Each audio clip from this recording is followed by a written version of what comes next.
এই যে তোমরা ছেলে পটানোর জন্য বা মেয়ে পটানোর জন্য যেই টিপসগুলো ইউজ করো, ইউটিউব সার্চ মেরে যে আহ, দেখো ভিডিওগুলো যেখানে কিনা বলা হয় মেয়ে পটানোর জন্য এইগুলো করো, মেয়ে পটিয়ে যাবে, ছেলে পটানোর জন্য এইগুলো করো, ছেলে পটিয়ে যাবে, ওগুলো দেখে তারপর তোমরা টাকা নষ্ট করো তার পিছনে। ভালো করে সেজে ওয়েল ড্রেস আপ হয়ে যাও তার সামনে, যাতে আমাকে দেখতে ভালো লাগে। যে পটে যায় সময়ের সাথে সাথে সে এফোর্টস গুলোও কমতে থাকে, কারণ আমরা সবাই মানুষ। একটা টাইমে অ্যাক্টিং করা তো আমাদের বন্ধ হবেই না, আমরা টায়ার্ড তো হবই। সেগুলো কম যখন হয়ে যায় এফোর্টস গুলো, তারপরে গিয়ে সম্পর্ক নষ্ট হয়, সম্পর্ক ভেঙে যায়। আর তোমরা বলো ও আমাকে ঠকিয়েছে, ও আমাকে ঠকিয়েছে। কেন? দরকার কি আছে? প্রথম থেকেই লয়াল থাকো না, ন্যাচারাল থাকো।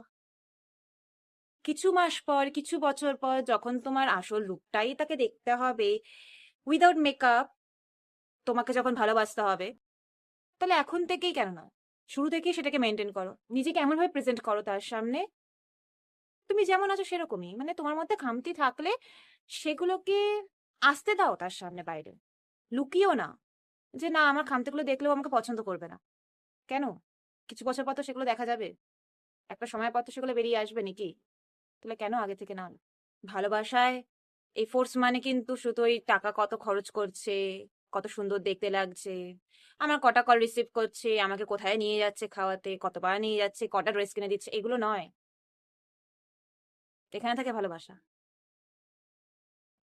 বাইরেটা দিয়ে ভালোবাসা হয় না। ওটা শুধু কিছুদিনের অ্যাট্রাকশন, ইনফ্যাচুয়েশন। ওটা ভালোবাসা না। তো যদি ভালোবাসা মানুষকে কাছে পেতে চাও, তার সামনে তুমি যেমনটা তেমনটা তুলে ধর, একটা টাইম এসে ভালোবাসবে।